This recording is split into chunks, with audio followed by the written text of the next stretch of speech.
কি অবস্থা সবার? কেমন আছেন? আশা করি ভালো আছেন। বই রিভিউতে আজকে আরেকটা বই নিয়ে আলোচনা করব আমরা।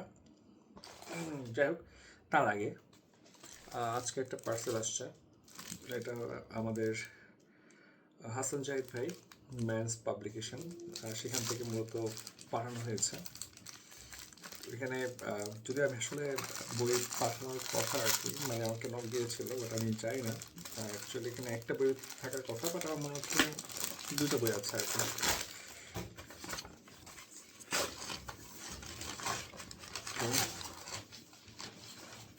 ওকে, তো মোটামুটি দুইটা বই পাচ্ছি। একটা হচ্ছে আপনার ইংলিশ প্যাসেজ সলিউশন, আর একটা হচ্ছে আপনার সংবিধানের বেসিক পার্ট। তো সংবিধানের আমরা মোটামুটি, আমি যদিও আপনার হাসান জাহিদ ভাইয়ের আপনার লিখিত সংবিধানটা এবং সম্ভবত আপনার, হ্যাঁ, বেসিক পার্টের কিছু অংশ পড়া হয়েছিল। এখন আমি হচ্ছে ঠিক মানে বইটা আমি হচ্ছে আপনার রিভিউ করব পড়ার পরে। সেক্ষেত্রে হচ্ছে আরও কয়েকদিন সময় লাগবে। এক্ষেত্রে হচ্ছে আপনার বইটা মোটামুটি ভালো আর কি। মানে আমি যদিও ঠিক বেসিক পার্ট এটা পড়ি নাই, আমি পড়েছি হচ্ছে লিখিত যে বইটা, এটা সম্ভবত আর বেরোচ্ছে না এখন, বেসিক পার্ট বেরোচ্ছে। বইটা একটু মোটা হয়েছে। তো আমি পড়ি, আমাদের ব্যাচের স্ট্রেন্থে মূলত আমি সংবিধানের জন্য এই বইটি পড়াই, মানে হাসান জাহিদের বই পড়াই। সো এটার রিভিউটা হচ্ছে আমি আপনাদেরকে কয়েকদিন পরে দিব আর কি, বইটা সম্পর্কে একটু ধারণা নিয়ে নেই। আর ইংলিশ প্যাসেজ সলিউশন এই বইটা সম্ভবত আমি 50-তে, এটা শর্ট একটা ভার্সন বেরিয়েছিল, হ্যাঁ, আমার মনে আছে এখনো। ডেঙ্গু নিয়ে একটা ইয়া ছিল আপনার, প্যাসেজ ছিল, সেটা আমি করছিলাম।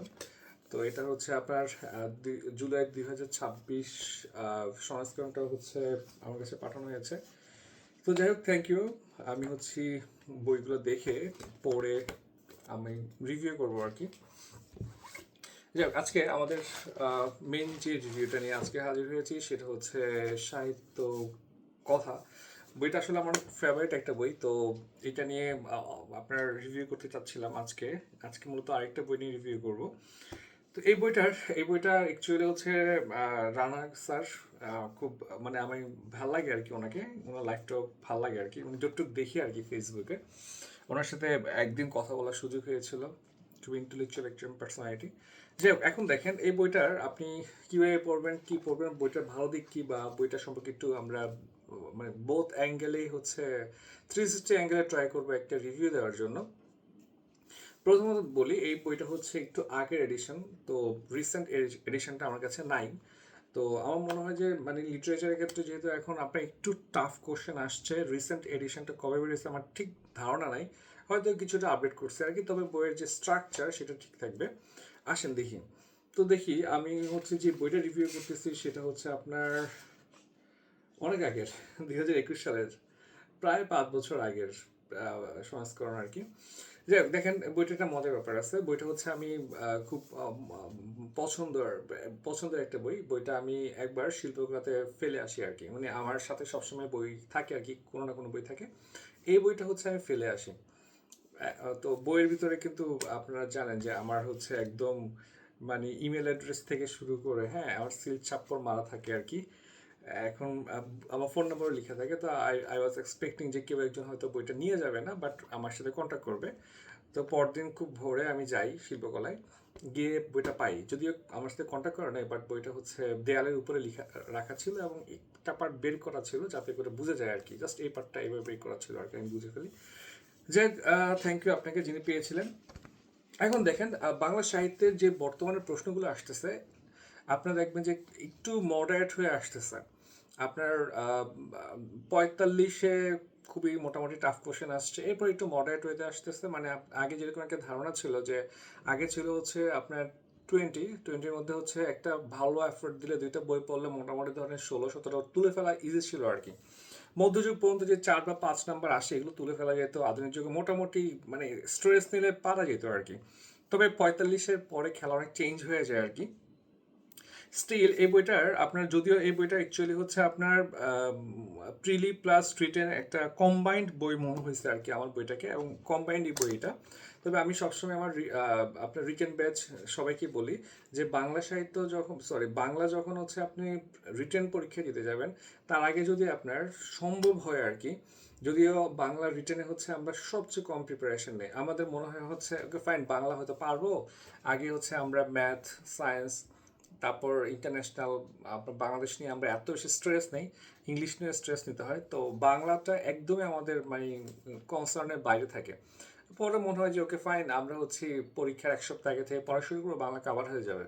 পরীক্ষার 1 সপ্তাহ আগে মনে হয় যে ঠিক আছে আমি 5 দিন টাইম রাখি, 3 দিন টাইম রাখি, দেখা যায় বাংলা একদম জিরো প্রিপারেশনে, অনেকে জিরো প্রিপারেশনে বা একদিনের প্রিপারেশনে রিটেনে চলে যান আর কি। এই জিনিসটা আমার খুবই অপছন্দ। আমার মনে আছে আমি সবচেয়ে বেশি এফোর্ট দিয়েছিলাম যতগুলো বিষয়ের মধ্যে, তার মধ্যে একটা ছিল বাংলা। আমার মনে হচ্ছে যে এখানে ভালো একটা মার্কস তুলে ফেলতে পারবো। আর বাংলার মার্কসটা না অ্যাভারেজ থাকে সবার। সো যেখানে আপনি সবাই ভালো করতেছে এটাও যদি আপনি ভালো করেন, আর যেখানে সবাই অ্যাভারেজ পাচ্ছে সেখানে যদি আপনি একটু ভালো করেন তাহলে কিন্তু আপনি অনেক আগে যাবেন আর কি। ঠিক আছে, যেমন ধরেন আপনি ধরেন বিজ্ঞানে ভালো, আরেকম অনেক স্টুডেন্ট আছে বিজ্ঞানে ভালো, তো ওদের থেকে আপনি একদমই বিজ্ঞানের যে টাইপের প্রশ্ন আসে মানে বিসিএসে বা বেশিরভাগই রিপিট হচ্ছে, 90% প্লাস নাম্বার হচ্ছে ধরেন সায়েন্স ওর বই থেকে কমন চলে আসতেছে। তো যারা সায়েন্স স্টুডেন্ট বা সায়েন্স স্টুডেন্ট হওয়াও লাগে না, মানে আপনি যদি একটু এফোর্ট দিয়ে কারো থেকে বুঝে পড়েন আপনি বিজ্ঞানে মানে একদমই সায়েন্স রকেট আসেন আর কি রিটেনে, তো আপনি মোটামুটি 90 কমন ফেলবেনই। তো 90 যদি আপনি কমন ফেলতে পারেন আমার মনে হয় যে বিজ্ঞানে আসলে নাম্বার কাটার জায়গা থাকে না আর কি। তো ওইসব জায়গাতে যারা পারে সবাই একটা কাছাকাছি নাম্বার পায়, তবে বাংলা, ইংলিশ এইসব জায়গাতে হচ্ছে আপনার নাম্বারটা খুব ড্রাস্টিক্যালি ফল করে অনেকের। তো আমি সবচেয়ে বেশি এফোর্ট দিয়েছিলাম বাংলায়, আর আমার বাংলা রিটেনের সবচেয়ে বেশি সাপোর্ট আসছে এই বইটা থেকে। আমি পড়ছি শিকড়, কারণ শিকড়ের আপনার শিকড় রিটেনের যে বইটা সাহিত্যের জন্য, এটা খুবই মানে রিচ একটা বই। বইটা হচ্ছে আপনার গুছানো, হ্যাঁ মোটামুটি আপনি বইটা পড়ে তো লিখে দিবেন না, আপনি আপনার মতো করে সূচনা দিবেন, ব্যাখ্যাটা দিবেন, উপসংহার দিবেন, আপনার মতো করে লেখার স্টাইল আপনি সেট করবেন, বাট ডেটা নেওয়ার জন্য পড়ার জন্য বইটা বেস্ট। তবে এই বইটার মধ্যে অনেক কিছু আছে যেটা রিটেনে আপনার পুরো ক্লাসটা চেঞ্জ করে দিবে আর কি। হ্যাঁ, এখানে আপনার খুবই ছোট ছোট করে হচ্ছে একটা ব্যাখ্যা দেওয়া আছে, কোটেশন ইউজ করা আছে, লিখার মানে এখানে লিখার মানটাই ডিফারেন্ট। আপনি এত কোয়ালিটিফুল বাংলার আপনার লিখা, আপনি ধরেন এসুরেন্স কিংবা হচ্ছে আমি যদি বলি অগ্রদূত লিখিত যে বইটা আছে আপনি অনেক বইয়ে পাবেন না, মানে যেই লিখার স্টাইলটা বা ক্লাসটা হচ্ছে এই বইয়ে মেনটেন করছে। তো আমি সবসময় বইটা সাজেস্ট করি।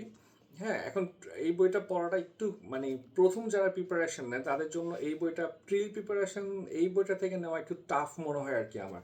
এটা একটা যদি আমার মনে হয় যে আপনার বইটার একটা চ্যালেঞ্জিং পয়েন্ট বলা যায় আর কি, যে যে প্রিলি প্রিপারেশন নিচ্ছে একদম শুরু থেকে তার জন্য বইটা আসলে একটু কনফিউজিং মনে হতে পারে, কারণ বইটা একটু মডারেট লেভেলের মনে হয় আর কি বইটা। তো আপনি যদি কোনো একটা বই থেকে প্রিপারেশন নেওয়ার পরে বইটা শুরু করেন আপনি অসাধারণ একটা প্রিপারেশন নিতে পারবেন। আর এই বইটা অ্যাকচুয়ালি আপনি প্রিলির সময় যদি একটা রিডিং দিতে পারেন আর কি, কেমন যেমন ধরেন হচ্ছে আমি যেটা করতাম, ধরেন আপনি ওরাকল বা অগ্রদূত থেকে হচ্ছে আপনি প্রিপারেশন নেন, আপনি রিভিশন দেন হচ্ছে এই বইটা থেকে, তখন যেটা হবে যে আপনার আরও একটু বেশি ডাটা জানা হবে, রিটেনের কিছু পার্টও আপনার ক্লিয়ার হবে। হ্যাঁ, এটা কিন্তু আপনার অনেক বেশি কাজে আসে আর কি। হ্যাঁ, তো এইখানে মোটামুটি সব কিছুই নিয়ে আসছে মানে যা আসা উচিত, এবং আপনি অনেক কিছু এই বইয়ে আছে যেটা আপনি অন্য বইগুলোতে পাবেন না, যদি আপনি মনে রাখতে পারেন বইটা আসলে বেস্ট। আমি যত কোটেশন ইউজ করছি, আমি কোটেশন খুব পছন্দ করি আর কি, কবিতার লাইন বা কোটেশন এই বইটা থেকে মোটামুটি নেওয়া হয়েছে। সো আমি সাজেস্ট করবো হচ্ছে এই বইটা হচ্ছে আপনারা নেন, বইটা পারচেস করেন। ঠিক আছে, বইটা আপনাকে অনেক কিছু দিবে। হ্যাঁ, এটা পড়েন। বইটা আসলে আমার খুবই ভালো লাগছে। ঠিক আছে, সাহিত্যগত কথা এখন সম্ভবত কনফিডেন্সের ব্যানারে বের করতেছে। আর এটা এখন মোটামুটি বাজারে পাওয়া যাচ্ছে আর কি, মাঝখানে তো কনফিডেন্সের লাইব্রেরি ছাড়া পাওয়া যাচ্ছিল না, আমি কয়েকটা লাইব্রেরি থেকে দেখলাম গত বৃহস্পতিবার না গত গত শনিবার গিয়ে দেখলাম যে না বইটা আছে, অনেক লাইব্রেরিতে পাওয়া যাচ্ছে আর কি। তো যাই হোক, আবার কথা হবে আর কি পরবর্তী কোনো বই নিয়ে। থ্যাংক ইউ সবাইকে।